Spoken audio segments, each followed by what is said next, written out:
Tengan muy buenas noches, amigos de auditores del canal de Voz Nacional. Ya vemos que se están conectando algunas personas.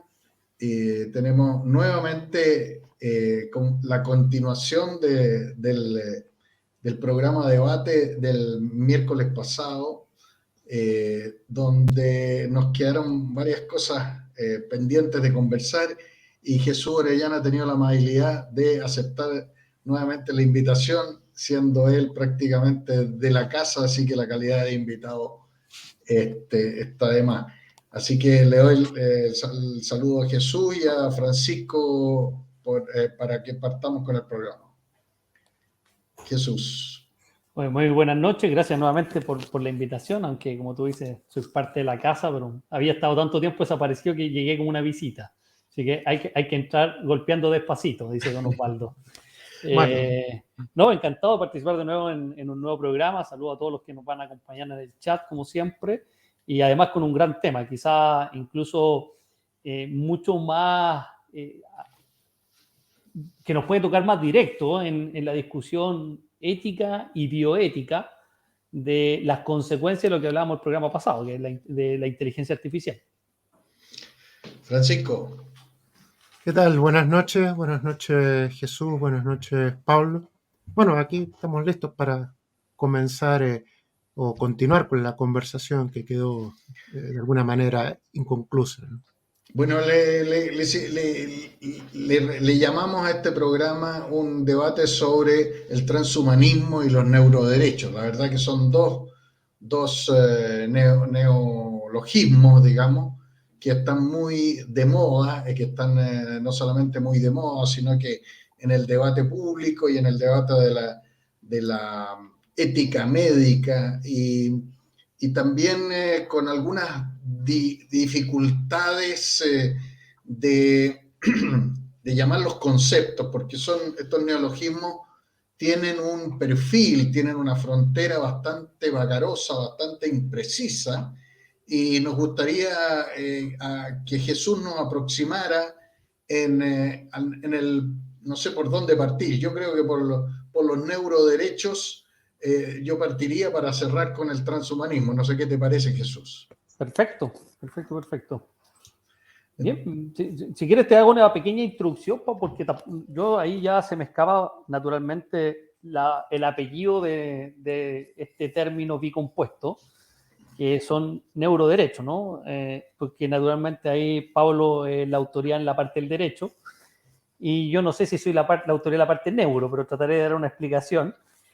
Y básicamente, para ligarlo con el mundo de la tecnología y de la inteligencia artificial, el concepto de los neuroderechos parte cuando ya ciertas máquinas, estamos hablando de robots dotados de inteligencia artificial, según lo explicábamos en el capítulo anterior, son capaces de leer ciertos procesos de electroconductores o ciertos procesos eléctricos del cerebro que entregan información. Ustedes saben que el cerebro se compone de neuronas y además de células gliales y que se produce un proceso que se llama la sinapsis, que además la sinapsis es la transmisión de neurotransmisores, pero en eso es un proceso físico-químico, y en la parte física del proceso hay impulsos eléctricos. Estos impulsos eléctricos, estas máquinas, tipo cintillo, ¿no?, son capaces de leer la información que se transmite a partir de estos impulsos eléctricos. Y esa información que se puede leer como un bit, ¿no?, como para los más jóvenes que no, a lo mejor nunca han escuchado un bit o la suma de muchos bits hacen un megabyte, un terabyte, un gigabyte, o sea, los bytes, ¿no? Es quizás la partícula más pequeña bueno, ahí están los nanobytes, hay otros que ahí Francisco a lo mejor nos puede contar mucho más en la tabla de medida de lo macro a lo micro, pero básicamente un bit es una partícula pequeña de información, de datos, podemos decir de un dato. Lo importante es que estas máquinas son capaces de tomar esta secuencia de datos, de impulsos que se transmiten a través de estos impulsos eléctricos, y lo transforman en información de lo que yo estoy pensando. Finalmente, ¿qué ocurre? Que cuando yo hago un electroencefalograma, es muy parecido al electrocardiograma, ¿no? Lo que voy a ver es una onda que sube y baja. Porque lo que está ocurriendo es que está leyendo los impulsos eléctricos de más o menos voltaje. Pero eso no nos entrega información. Eso simplemente nos da un componente de electrocomportamiento. Lo que hacen estas máquinas es que esos electrocomportamientos, que son datos que están subiendo y bajando, los transforman en información que nosotros podemos leer. Básicamente, es que yo a partir de la interpretación o la transformación de estos datos en información, puedo leer el pensamiento de la persona que está ocupando esta máquina, este robot, ¿no? Este cintillo, poniéndolo un poco más en contexto de película. Si me permite la interrupción, Jesús, en la tecnología actual, ¿eso es posible? Es posible. Es posible. Hay una compañía que se llama Insight, que es la que desarrolló este tipo de cintillo, y es precisamente hace eso, digamos, traducir los datos de los impulsos eléctricos a información interpretando el pensamiento de esa persona. ¿Qué ocurre? Que esta compañía Insight la compró otra compañía más grande, tipo red social. Entonces la pregunta surge, ¿qué va a hacer esta otra compañía con los datos neuronales de las personas que ocupan este cintillo? Y ahí es donde viene el concepto de los neuroderechos. La legislación es un desafío legislativo, naturalmente, ¿no? La legislación protege los datos de mi pensamiento, o es que cualquier empresa que acceda a mis datos puede leer mi mente, puede leer lo que yo pienso, o los datos de mi pensamiento están protegidos o pueden ser protegidos por el derecho a la libertad de lo pensado, a pesar de que yo ocupe la tecnología, porque este cintillo me permite contactarme con mi televisor, con mi vehículo, con mi computador, poniéndolo un poco más futurista, para que lo que yo piense el computador lo interprete y escriba un texto sin necesidad de yo tener que teclear. Pero esa transformación, o sea, esa información que se transmite entre mi cintillo y el computador llega a otro lugar.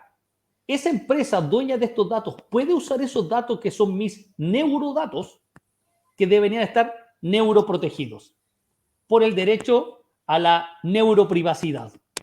Ahora te voy a volver a interrumpir, Jesús, para precisar. Es decir, que cuando tú dices que a través de un cintillo y a través de información electromagnética que surge de la sinapsis cerebral, una máquina puede interpretar tu pensamiento, o sea, el pensamiento de la persona que tiene el cintillo. La pregunta es, ¿hasta qué rango, hasta qué nivel, con qué profundidad? Eso es muy importante para... Yo diría que hoy día hay un desde, ¿no? Puede interpretar desde el deseo de ser, pero el techo de la interpretación de los pensamientos más complejos aún no lo conocemos, porque precisamente estas máquinas que se basan en Machine Learning, en algoritmos de autoaprendizaje, no llegan a su techo aún. Si es que conoceremos su techo. Está en una tecnología naturalmente incipiente, llevará un par de años, en procesos beta de laboratorio. Cada vez se interpreta pensamientos más complejos. La pregunta es, ¿llegará a interpretar un pensamiento abstracto en temas metafísicos o incluso en temas de comprensión del arte? La respuesta podríamos debatirla, pero hoy día es un desde. Interpreta deseos primitivos como tengo sed o tengo hambre, y ese es como el piso de la interpretación. En el lenguaje binario, tengo sed es un 1 y estoy satisfecho un 0. Entonces es 1-0, pero cuando tengo un lenguaje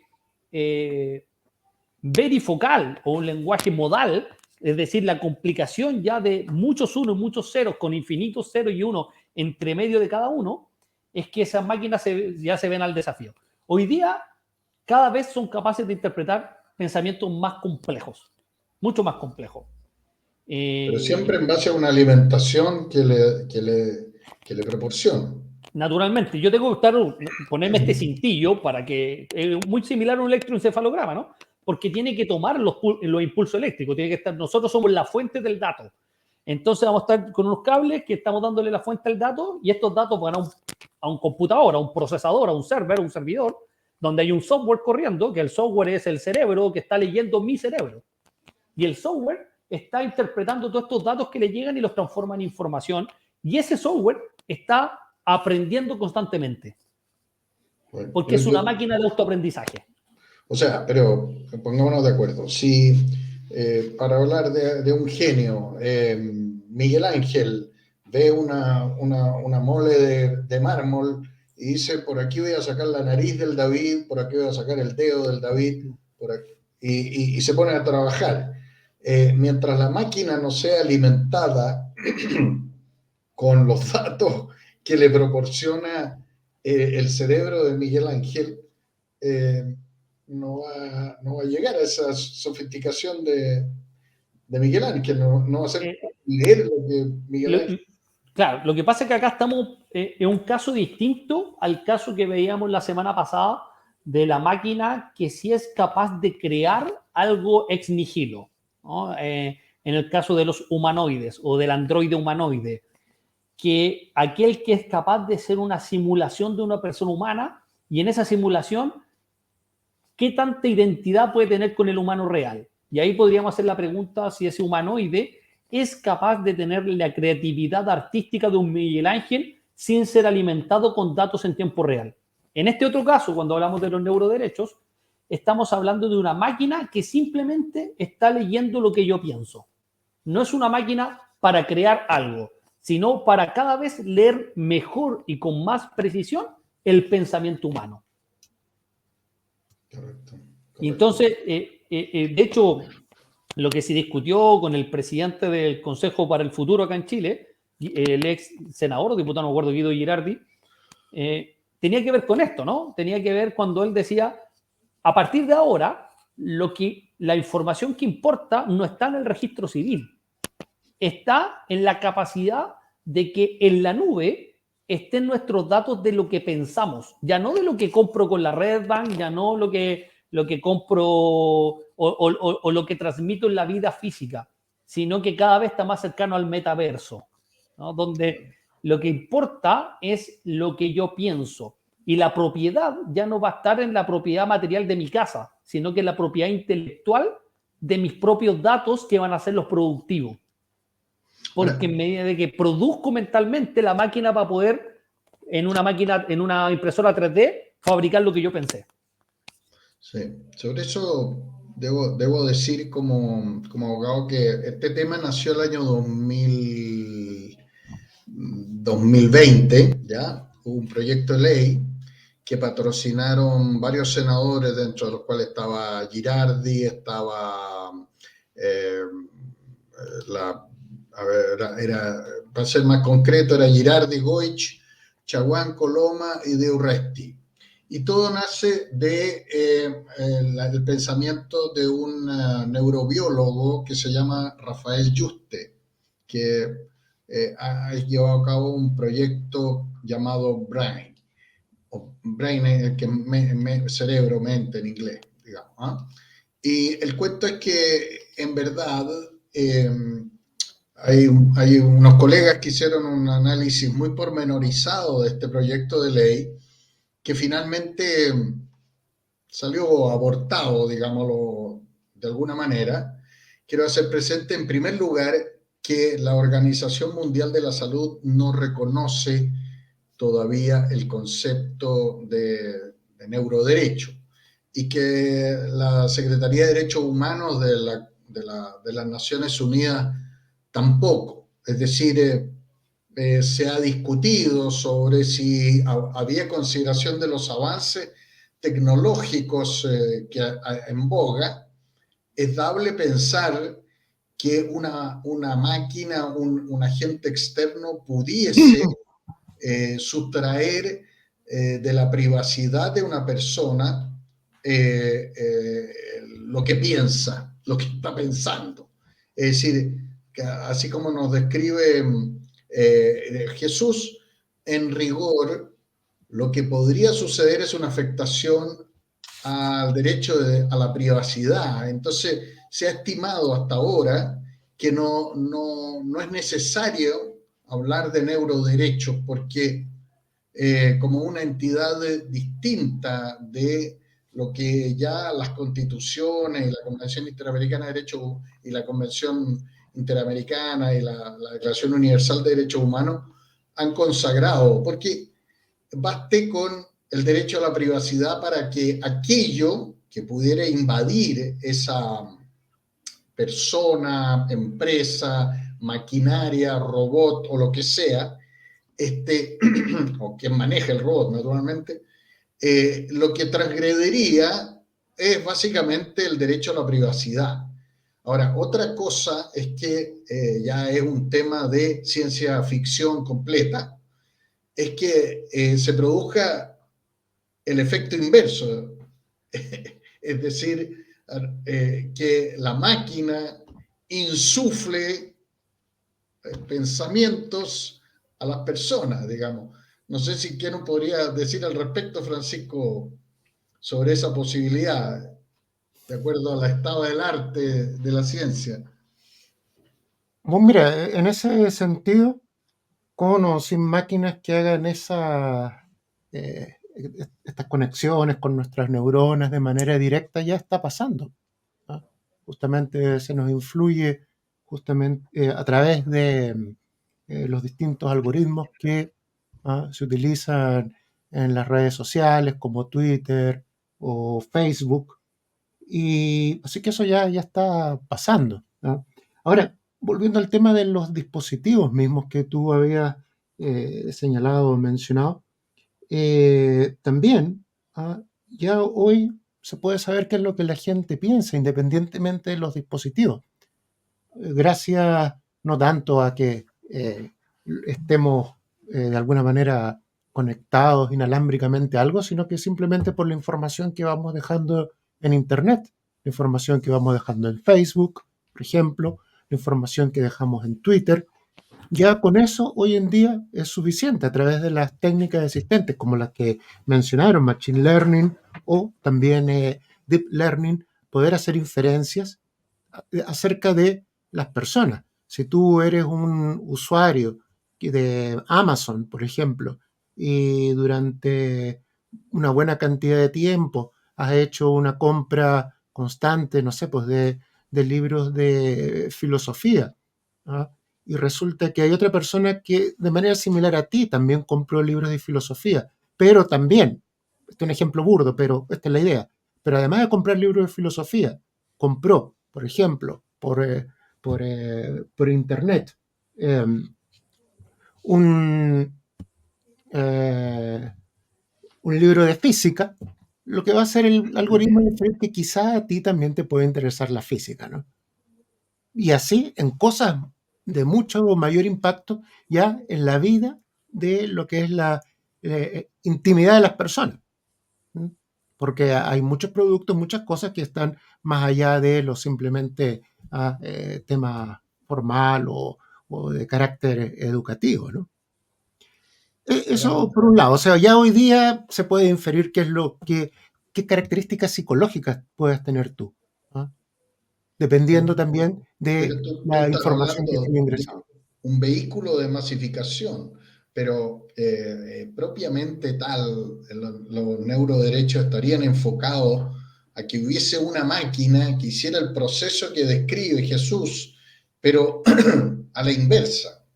Es decir, le inoculara pensamientos, le inoculara maneras de reaccionar a una persona que sin esa inoculación, llamémoslo así, no lo hubiera tenido. Lo que tú describes, Francisco, son sofisticaciones me da la impresión a mí, son sofisticaciones a nivel de inferencia, como muy bien lo dijiste tú, inferencias derivadas de tus conductas.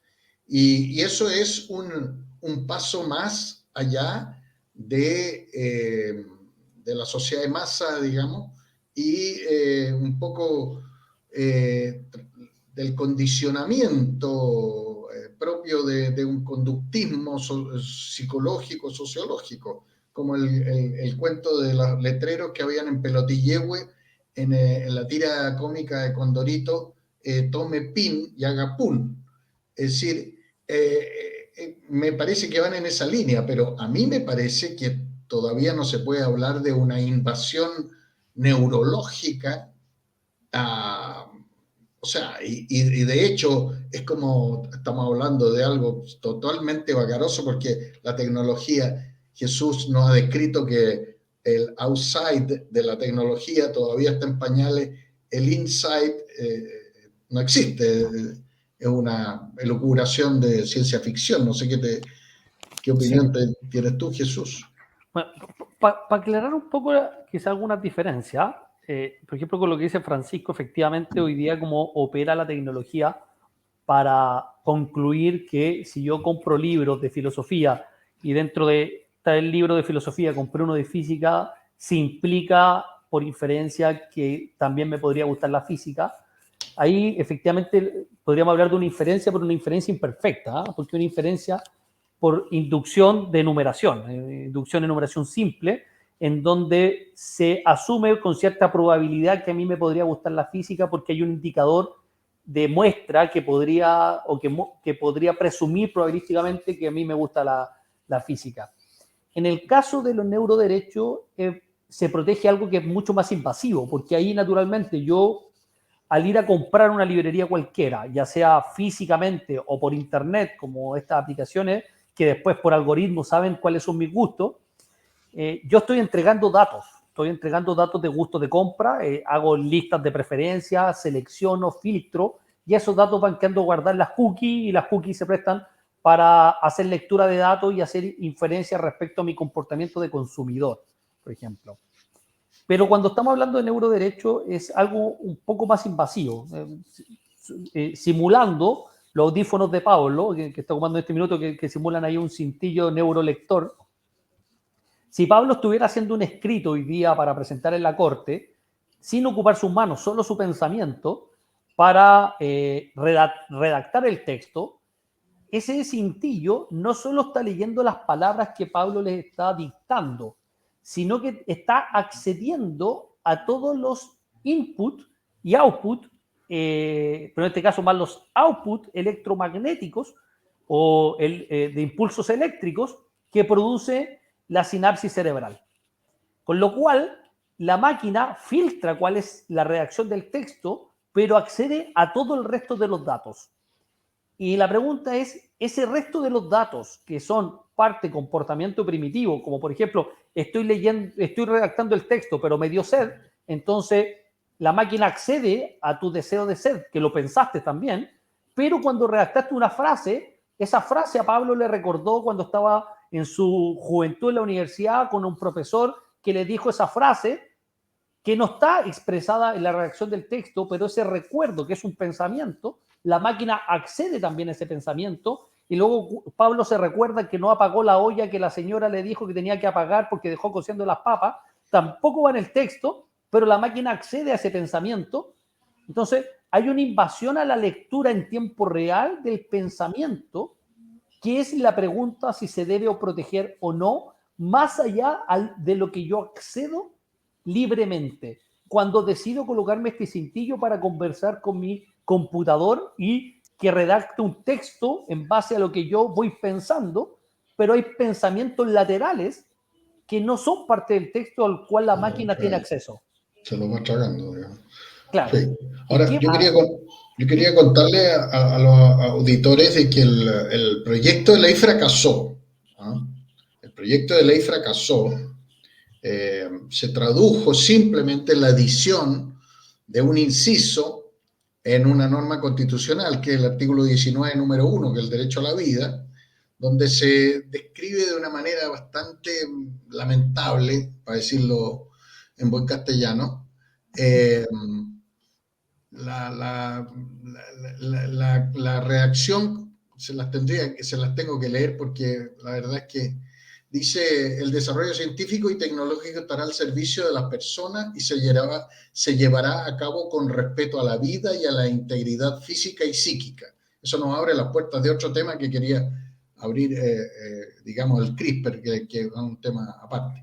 Y dice: la ley regulará los requisitos, condiciones y restricciones para su utilización en las personas, debiendo resguardar especialmente la actividad cerebral, así como la información proveniente de ella. La verdad es que desde un punto de vista de técnica legislativa es extremadamente lamentable la redacción porque no tiene frontera. Cuando estás hablando de garantías constitucionales y le sometes a un juez una resolución conforme a esa garantía, este juez recoge esta disposición como una verdadera plancha caliente que le quema las manos porque en realidad no dice casi nada esa norma. Entonces, a mi juicio, ¿cómo se llama? Este proyecto de ley se discutió con un nivel de sofisticación y de inferencia, se llegó a la conclusión de que la ciencia vigente, el estado del arte de la ciencia, no estaba ¿cómo se llama? Para legislar al respecto. No había ningún antecedente que pudiera permitir pensar en esta invasión, llamémoslo así, contra la voluntad de las personas, y se desecharon la mayoría de las disposiciones, quedando esta que, como les digo, no es muy feliz, salvo la que está en el punto precedente, pero referido a otra tecnología, que es la tecnología CRISPR, que quería abrir el debate enseguida. Finalmente, el tema está en la conferencia de Rafael Yuste, está en el internet, cada uno la puede escuchar, y a mí me gustaría saber la opinión de un científico de un área científica como Francisco. ¿Qué opina del estado del arte en cuanto a la posibilidad cierta de que contra tu voluntad se invada tu intimidad neurológica o neuronal? ¿Es posible eso, Francisco, de acuerdo a lo que tú sabes, conoces? Bueno, sí, efectivamente, tú puedes producir movimientos involuntarios en las personas. Eso es un hecho. Ahora, yo creo que también en el caso de esta ley también está apuntando a un aspecto, ¿ah? Bien específico que se requiere en Chile para cierto conjunto de dispositivos o aparatos y que actualmente es un conjunto muy limitado frente a todas las necesidades que hay. Y en ese sentido, también en esta ley se está enfocando en algo que, si bien puede ser necesario, no es quizás lo más urgente. ¿Mm? Me refiero, hoy en día, en Chile, cuando tú quieres distribuir a través del mercado distintos tipos de dispositivos de aplicación médica, como sería una de las posibles aplicaciones de estos sistemas de conexión con neuronas, el hecho es que tú hoy en día lo único que te exige la ley para que sea evaluado por el Instituto de Salud Pública y a través de un sistema de registro sanitario son las agujas hipodérmicas, los guantes, tanto de examinación como quirúrgicos, jeringas, preservativos y últimamente desfibriladores externos. Entonces, claro, eso es lo único que hoy en día es obligatorio revisar. ¿Y qué pasa con todos esos otros equipos que se utilizan también sobre las personas? Como por ejemplo aquellos que miden señales vitales, ¿no están sujetos también a un registro sanitario? ¿Y no requieren ser sujetos también a un registro sanitario? ¿Qué pasa con aquellos equipos que se encargan de sostener la vida de las personas? Ya lo vimos durante la pandemia, lo que ocurrió con el caso de los ventiladores, que trajo, creo yo, con muy buena voluntad la CPC, pero que cuando llegaron se vio que en varios casos no funcionaban. Uno, simplemente varios se dañaron o estaban dañados. Y otros tampoco servían para los objetivos de mantener a las personas ventiladas. ¿Y por qué? Porque de partida no hay requisito de registro sanitario o de controles por parte del ISP para ese tipo de dispositivos. Entonces, claro, está bien hablar de cosas que se requieren para la salud, pero yo creo que proposiciones de este tipo, sin decir que están de sobra, son de un segundo nivel de prioridad respecto de otros temas que sí nos afectan en la salud hoy en día. Y la discusión sobre todo el resto de dispositivos que tú encuentras en el mercado, todo el resto de dispositivos de uso clínico en el mercado, ha estado atrasado en el marco de esta discusión sobre las leyes de medicamentos, sobre la ley de medicamentos 2. Entonces, claro, de repente estamos poniendo las cosas en las prioridades que no son las más adecuadas ni las más necesarias. Ahora, volviendo al tema de la ley específica, yo entiendo que se trata de eso, o sea, de la creación de un registro sanitario para este tipo de dispositivos con la finalidad de resguardar la, la integridad de las personas, la inocuidad de su uso y también, obviamente, el tema de la intimidad, ¿no?, de las personas. Pero si realmente es necesario o no, yo creo que eso es bien discutible. Ahora, Jesús, ¿qué opinas tú de si estamos hablando de invasión neurológica? Bueno, todos sabemos que la antigua televisión esa que era con raya, esas televisiones redondas, producían una suerte de hipnosis. yo fui uno de los hipnotizados porque soy del año 58, entonces, bueno, superado el problema de las pantallas de fósforo, que eran esas que usaban las rayas, ¿cómo se podría conculcar, cómo se podría afectar negativamente la integridad neuronal de los niños, por ejemplo, con todos estos aparatos del metaverso, donde la confusión entre la realidad y la ficción pudiera afectar gravemente la estructura de tu carácter? ¿Pudiera ser o no? ¿Qué opinas al respecto? Naturalmente, digamos, que hay una afectación. No sé si primero, no lo voy a calificar inmediatamente negativa, porque yo creo que ahí es donde se abre el debate, ¿no? Si todas estas cosas son una afectación, naturalmente son una afectación, pero si son una afectación negativa o positiva. Todos los que la promueven defienden la positividad de que esto es algo bueno, similar a lo que yo creo que vamos a pasar a conversar del transhumanismo, incluyendo el metaverso como en el límite de todas estas cosas, ¿no? Porque, y ahí en el metaverso, bueno, nuevamente se abre otro debate, ficción versus realidad. Aquellos defensores del metaverso es una nueva realidad, no una ficción de la realidad.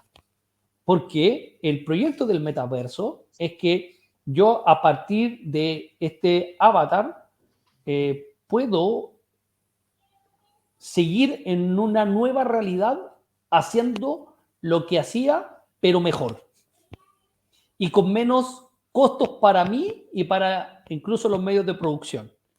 Entonces, se abre el debate sobre qué es la realidad y si esto se puede llamar o no realidad. Y si todo este acontecer es negativo para la humanidad o algo bueno, ahí viene toda la discusión bioética. Pero quería poner un antecedente, ¿no? La discusión, que es además una discusión muy antigua. Pero hay una teoría de la mente, que es teoría del cerebro, si queremos decirlo de esa manera, filosófica, que se llama parte de los funcionalistas, que dicen que nosotros somos como un computador, donde el cerebro es básicamente el hardware y la mente es el software. Por tanto, vivimos constantemente de input y output. Y para tener input de una máquina directamente al procesador que viene a ser el cerebro como hardware, es solo un paso tecnológico, pero lógicamente posible. Porque solo ha de existir la viabilidad tecnológica para incrustarme un chip con capacidad de conexión por cualquier banda de comunicación inalámbrica, pues en una red LoRaWAN, un 5G, 4G, 2G, o un GPRS inclusive, si se quiere, para recibir información directa al cerebro, sin que tenga que yo recibirla mediada por los sentidos. Con lo cual, hay una afectación naturalmente. Si esa afectación es negativa o positiva, viene la pregunta respecto a qué. es negativa y positiva respecto a mi relación con el medio y mi capacidad de ser mejor respecto al medio. Mejor incluso me refiero a que si yo soy un jugador de ajedrez, con esto voy a jugar mejor el ajedrez, o voy a ser más productivo, o voy a estar más enterado de las noticias en tiempo real. Pero viene la otra pregunta: ¿es bueno éticamente? ¿Es bueno desde el punto de vista de la protección de lo que definimos por humanidad? Y ahí es donde se abre el debate con varias ramas, ¿no? Pero creo que siempre es bueno para ordenar el debate, tratar de entender el enfoque que tiene todas estas teorías. Y es que básicamente dicen, nosotros somos el cerebro como hardware, la mente es nuestro software, pero en nosotros no hay nada más allá que eso. Somos un computador humano, no hay un alma, no hay una trascendencia, no hay nada. Se apaga la fuente de poder del hardware, muere el software con nosotros y se acabó la vida. No hay una trascendencia más allá. Somos una máquina. En ese sentido también se menciona muchas veces, Jesús, que nuestra mente, este software, estaría en el cerebro. Entonces, que sería posible sacar la cabeza de una persona para que ésta siga siendo alimentada y pueda seguir percibiendo su entorno a través de distintos sistemas. Pero por lo que se ve en la práctica, pareciera que más que la mente, la conciencia, ¿no?, está presente en todo el cuerpo. Todo el cuerpo va creando la percepción y no solamente el cerebro. Entonces, claro, por ese lado ya se ve una dificultad, ¿no?, como para poder establecer alguna forma a futuro de preservación de los cuerpos manteniendo solamente el cerebro, porque hay algunos casos que es así. De hecho, Sí, claro. en Estados Unidos hay una empresa que se llama Alcor, que por $50,000 puede conservar tu cerebro para revivirlo en caso de que ya se haya logrado cierto nivel de desarrollo. Y por $120,000 pueden conservar tu cuerpo. El punto es que también, bueno, todas estas discusiones parten, o todos estos sistemas de preservación parten del supuesto que, de alguna manera, ¿no?, comprendemos, cuando realmente no es así, qué cosa es la mente, qué cosa es la conciencia.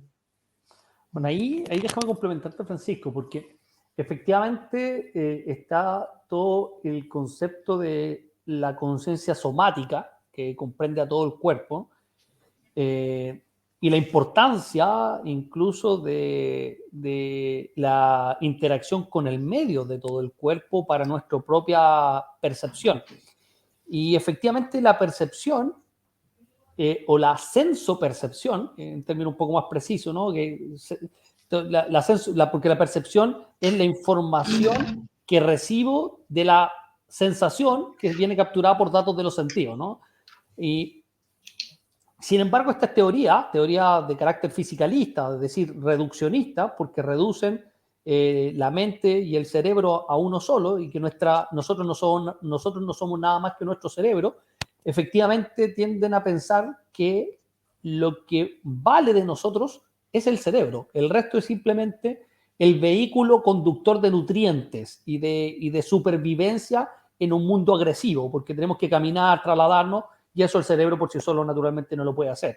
Pero cuando tenemos que hablar del nosotros y nuestro estado consciente respecto a lo que somos, no es nada más que nuestro cerebro. Y por tanto, lo que importa es preservar el cerebro, porque y ahí vienen las discusiones llamadas de neurocirugía, probablemente, la viabilidad del trasplante completo de cerebro. Entonces, que puedan preservar nuestro cerebro para trasplantarlo a otro cuerpo, para que la vida cerebral, o sea, el yo, siga viviendo eternamente de un cuerpo en otro cuerpo. Pero lo que dicen efectivamente estas teorías reduccionistas es que la mente, que es lo que a mí me hace ser consciente de mi propia existencia y de que estoy despierto y que no estoy durmiendo, es la operación que transcurre en el cerebro en estos procesos físico-químicos, y que no haya una trascendencia ni siquiera al cuerpo. Es solo esta operación que es autocomprensiva, o sea, que se comprende a sí misma como en un cuerpo existiendo, pero no tiene trascendencia metafísica, no tiene alma. Digamos. De hecho, mente es la traducción moderna de psique, del alma griega. Entonces van a decir que, y la llaman mente hoy día para tratar de quitar la espiritualidad por la cual alguna vez se llenó el concepto psique o psique. Pero es que dicen no hay trascendencia, porque el alma finalmente es solo una operación material, físico-química cerebral. Sobre eso yo quería invitar a los auditores a que sintonicen, o sea, que pinchen la exposición del señor Rafael Yuste. Él dice exactamente lo que Jesús ha descrito. Es decir, que todos los pensamientos, todas las maneras de reaccionar que tenemos nacen del cerebro. Y yo creo que aquello, perdónenme la expresión, pero no es más que una charlatanería, porque verdaderamente la ciencia, las inferencias que hay con el conocimiento que se tiene del cuerpo humano y de todos los mamíferos, dan cuenta que hay un sistema hormonal, hay un sistema linfático, hay un montón de sistemas en el organismo que determinan las conductas como un juego vectorial. Y eso, bueno, y sobre esto yo quería abrir el debate que daría como para 3 horas más, pero lo dejo en la tienda. Hay un escritor marxista francés que se llama Guy Debord, que escribió un famoso libro el año 67 que se llama La Sociedad del Espectáculo.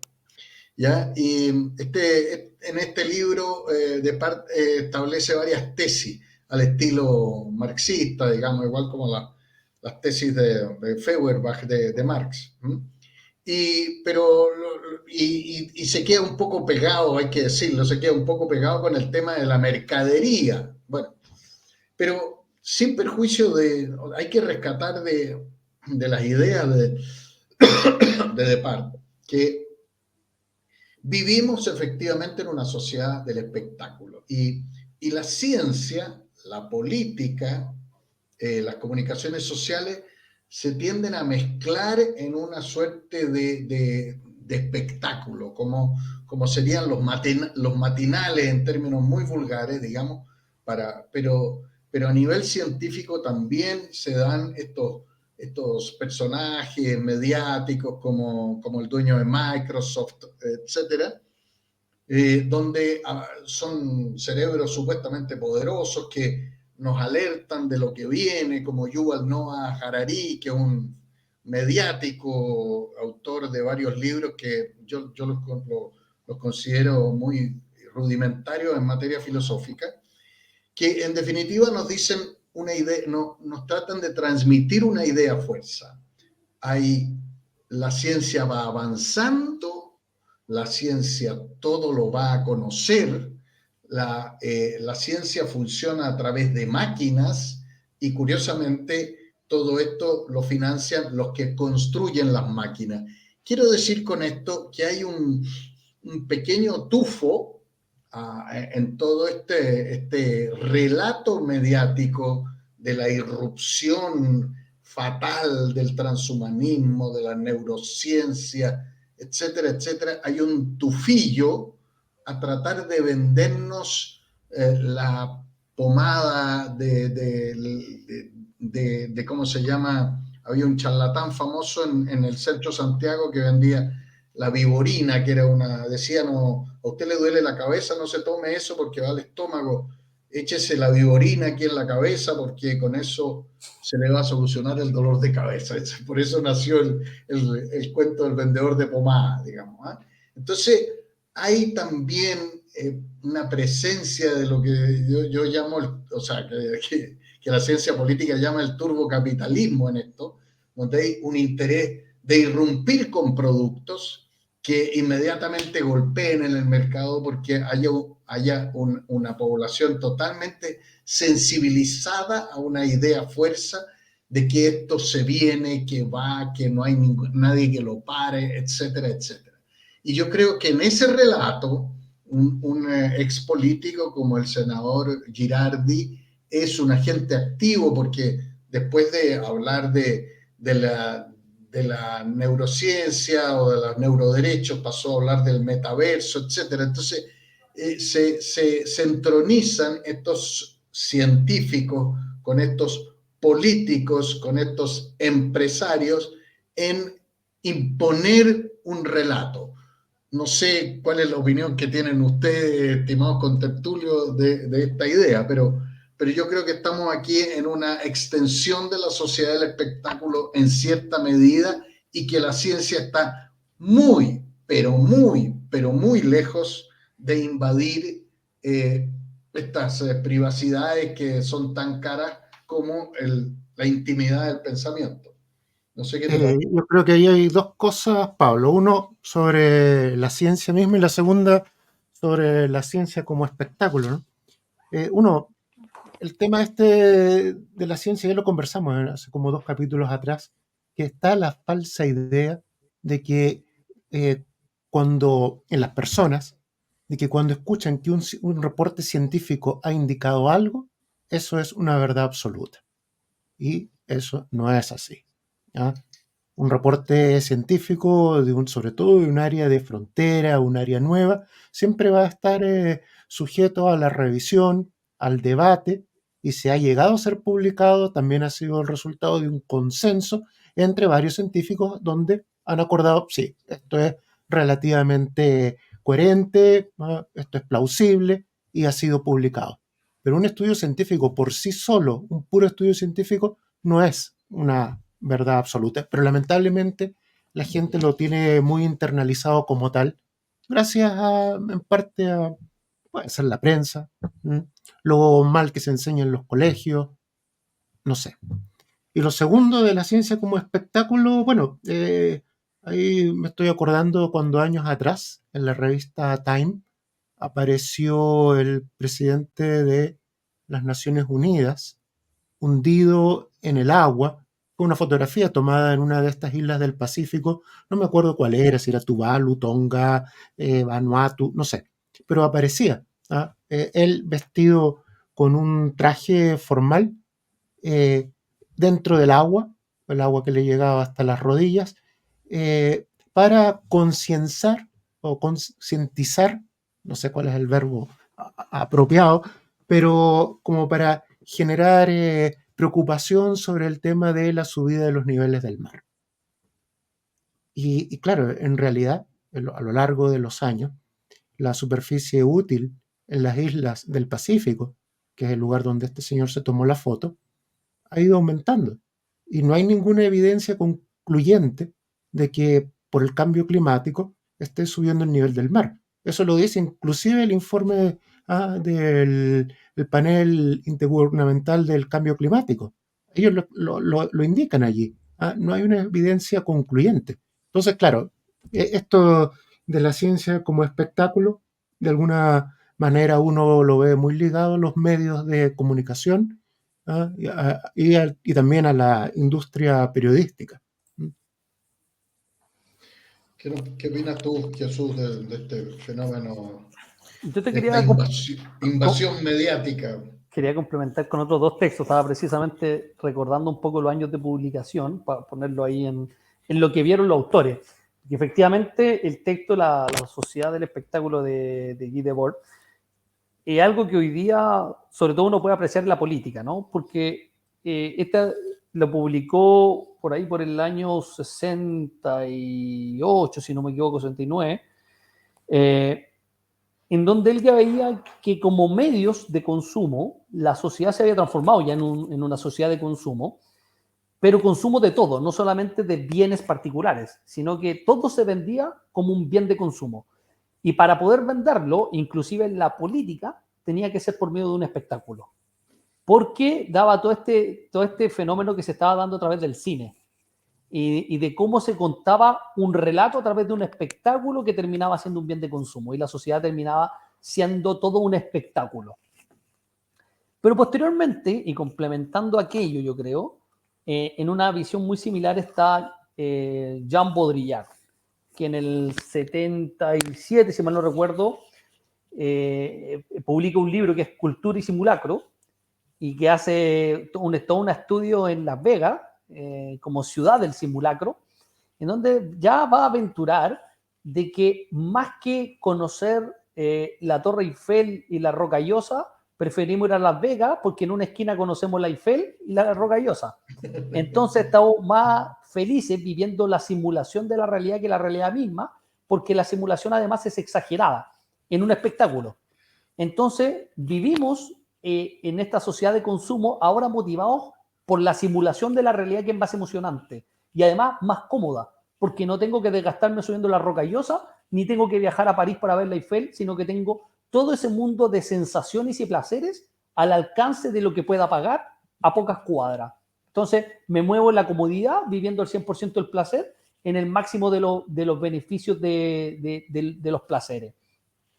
Todo accesible como bienes de consumo. Y posteriormente, en los años 90, pero creo que fue publicado en el 2000, está El Imperio, de Tony Negri y Michael Hart. Y donde también dicen que ya el concepto del imperialismo que había aventurado Marx está un poco fuera de contexto en la historia, que ya no es tan relevante hacerse de los medios de producción, ya, porque en realidad el mundo cambió, ya no se busca al imperio como una nación capitalista, sino que el imperio es el mundo prácticamente, y los medios de producción ya no son las máquinas, sino que es el know-how, es el conocimiento. Lo que realmente se quiere explotar es lo que yo sé, porque ya hoy día no importa el saber hacer para darle mantenimiento a una máquina. O sea, no importa el saber hacer práctico de cómo tomar las llaves mecánicas, sino que el saber interpretar o leer los datos, la telemetría de una máquina para saber su comportamiento para los mantenimientos, porque hasta el mantenimiento ya lo va a hacer un robot. O sea, va a decir que nuestro verdadero medio de producción es proteger mi propio saber, mi capacidad de aprender y conocer. 23 años después, estamos hablando que en una sociedad del espectáculo, donde vivimos con simulaciones de la realidad mucho más exageradas. Entre eso hoy día, los humanoides son simulaciones del humano. Toda guía turística de espectáculo hoy día te lleva a vivir una simulación de la realidad. Queremos hacer simulaciones de todo. Todo se transforma en un bien de consumo, en la propia realidad en un bien de consumo. Y los medios de producción efectivamente hoy día son cuánto es que yo sé para extraer mi conocimiento y llevárselo a una máquina para que la máquina evite todo ese error humano. Solo poder capturar la savia de nuestro tronco y evitar todas esas cortezas que me hacen tener el error humanum est, que para términos productivos genera muchos costos. Entonces, la sociedad, y ahí se mezcla mucho con el concepto del transhumanismo, que nació con algo de potenciar nuestras propias capacidades para ser mejores apoyándonos en la tecnología, para llegar a una pregunta hoy día, si realmente queremos potenciarnos o queremos reemplazarnos. Pero además de eso, ¿con qué nos queremos potenciar? O sea, siempre, curiosamente, estos relatos van asociados a una cosa, a una tecnología nueva que nos puede potenciar. Por eso es que el capitalismo se sostiene hasta tanto cuanto hayan necesidades. Si no hay necesidades, colapsó el sistema. Entonces, en tal sentido, la pregunta es, ¿cómo nos van montando cosas, aparatos, artilugios, cacharros que van generando una cierta ansiedad? Porque si a ti te dicen, mira, tú eres un yogi o tú eres un samurái y tú te levantas a las 5 de la mañana y haces tales ejercicios y vas a ser una mejor persona y vas a tener mejor voluntad, vas a tener mejor carácter, eso es un potenciamiento de todo, del cerebro, de todo. Pero curiosamente, en el relato de un Girardi siempre, o de este señor Juste, siempre hay una cosa que nosotros vamos a necesitar, y Ahí es donde yo engancho, Jesús, con el tema de Guy Debord, en donde él habla de la mercancía, pero en definitiva no cualquier mercancía, es la mercancía nueva, de la cual yo soy el distribuidor, yo tengo la tecnología para producirla y yo voy a ser tu jefe. Esa ha sido la carrera de todas las empresas de hardware y de software por quedarse con los juguetes de todos los niños, traerlos y concentrar esa riqueza y ser productores de inteligencia y de hardware para poder controlar el poder económico del mundo de hoy. Y la verdad es que el sistema de mercado funcionó en los Estados Unidos cuando hubo un legislador o una Suprema Corte que pararon aquello.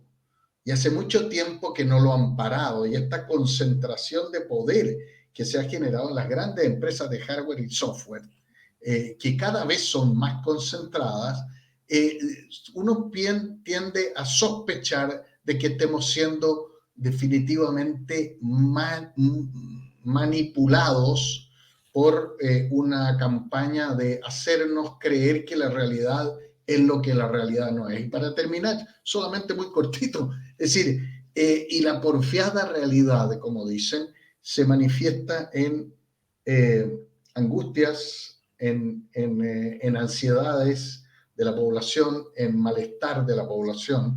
Es decir, en otras palabras, que lo que decía Jesús, que la psique humana, si se le capa, si se le poda de toda su trascendencia, y en definitiva somos un cerebro con inside y outside solamente, las personas empiezan a sentir una cierta angustia existencial porque brota de adentro que somos algo más que eso. Lo digo en términos muy vagarosos, desde luego. Por favor, vuestras opiniones, estimado contertulio. Yo para también ir cerrando mi idea y darle el paso a Francisco.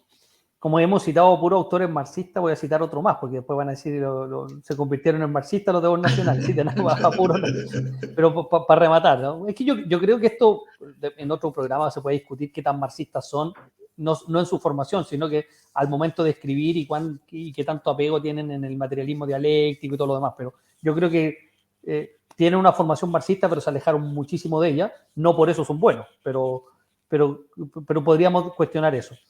Hay otro que es Gilles Deleuze, este francés, muy amigo de Guattari, ¿no?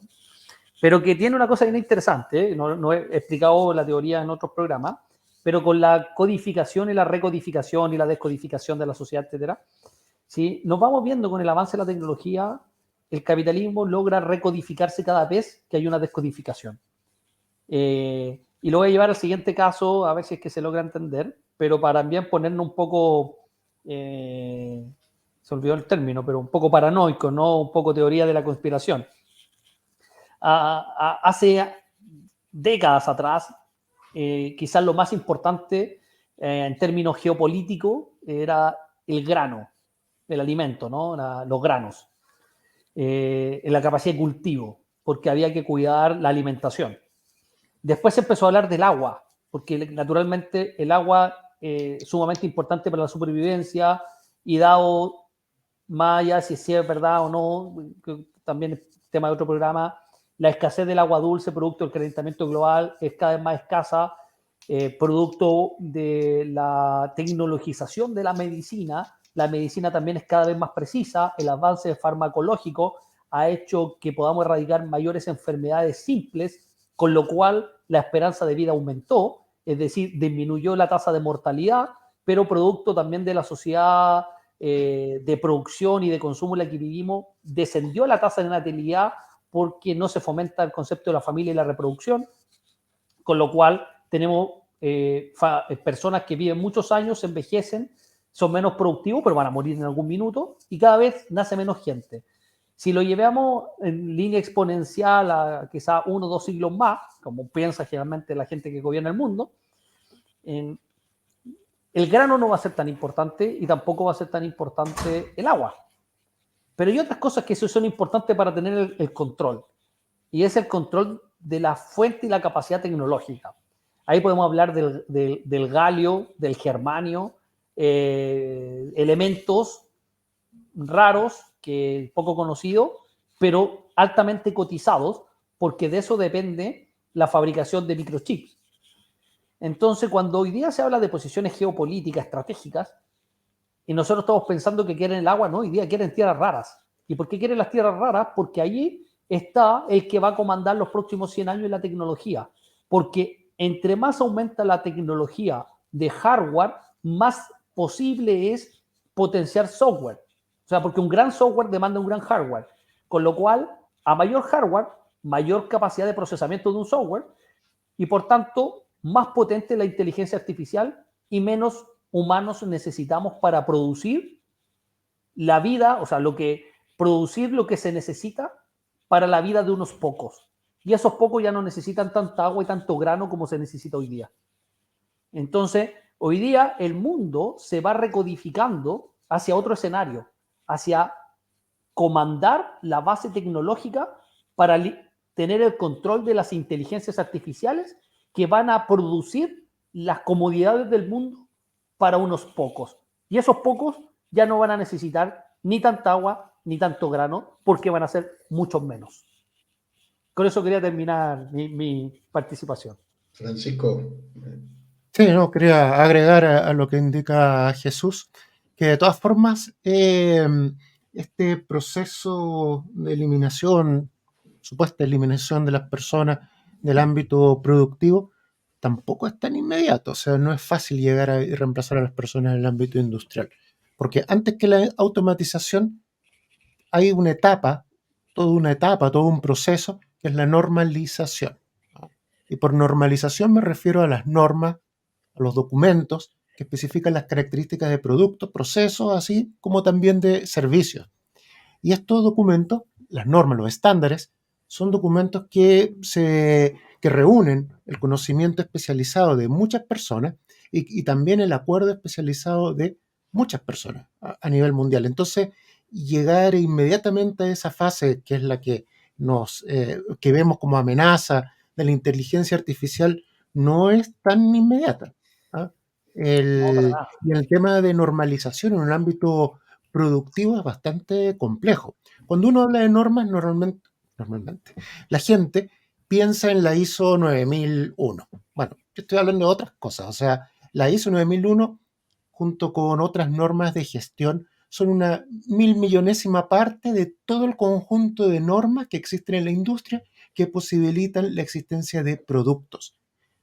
Hay normas súper específicas, como por ejemplo análisis mediante inmunoensayos de salmonela, análisis específicos para metales, formas de construir ciertas o hacer ciertas aleaciones que vienen especificados en normas. Y el desarrollo de una norma puede tomar años, años. Entonces no es una cosa tan inmediata llegar a este proceso en donde va a estar la inteligencia artificial operando sobre todo, porque para que eso realmente pueda pasar es necesario que las normas sean generadas a través de una inteligencia artificial y todavía estamos muy lejos de eso. No es una cosa tan inmediata.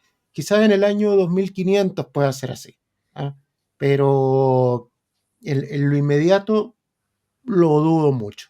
Eso quería comentarles, ¿no? Yo no puedo dejar de la locuacidad aquí. Hay una metáfora media masónica, todo el mundo la conoce, digamos que es masónica, que es el cincel y el martillo. El cincel es la inteligencia, el martillo es la voluntad. Y por ahí el ideólogo Deleuze habla de estas codificaciones y decodificaciones del mundo capitalista, pero al final lo que mueve la historia es el que sabe manejar el cincel y el martillo. Y para explicar dos eventos tecnológicos gigantescos en la historia de la humanidad, los romanos, una pequeña ciudad mediocre desde el punto de vista geopolítico, tomó el control de la península itálica y después el control del mundo conocido, básicamente gracias a que, o sea, dentro de muchas otras cosas, el derecho, etcétera, pero ellos tenían el conocimiento de la tecnología de la aleación del acero. Y de pronto el mineral de hierro en la península itálica desapareció. Entonces pasaron a la otra península, a la península ibérica, y la conquistaron para continuar con el desarrollo de lo que era fundamental y era un pilar de esa. Segundo ejemplo, los ingleses querían conquistar los mares, pero resulta que eran los portugueses los que tenían la tecnología de los galeones. ¿Por qué? Porque tenían un río que se llamaba el río Tajo, donde ellos tenían madera, entonces pudieron experimentar con salir con los galeones, volver, salir, prueba, error, prueba y error, prueba, error, y al final crearon unas máquinas fantásticas que se fueron a cruzar por el Cabo y que verdaderamente son los autores de la moderna navegación, moderna de la época del Renacimiento. Entonces los ingleses que tenían este martillo, no tenían el cincel, la hicieron bien cortita. Mandaron unos piratas, se robaron un galeón, lo llevaron a Inglaterra y lo copiaron. Es solamente la anécdota, la doy para que realmente lo más importante al final de cuentas es el martillo, es decir, tener la voluntad de tomar el control de esas tierras raras que dice Jesús, o de todos los elementos que se supone mandar el mundo, pero al final siempre los voluntariosos van a mandar el mundo, en mi modesta opinión. Yo quiero agradecerle a Jesús, a Francisco, sus entretenidas intervenciones y acotaciones, agradecerle a todos los amigos que nos han seguido en el chat. Esperamos continuar el próximo miércoles con otro tema de actualidad y de crear conciencia sobre los fenómenos que nos acompañan en el mundo contemporáneo. Así que los dejo, amigos, para que se despidan de los amigos que nos siguen. Muchas Yo muy gracias, agradecido por la Pablo. invitación. Perdón, Francisco, por favor. No, muchas gracias, Pablo, Jesús. Nos vemos más adelante. Muchas gracias por la invitación y por el tema. Sin duda son temas que hoy día preocupan y ocupan en la actualidad. Y buenas noches a todos también. Ok, buenas noches.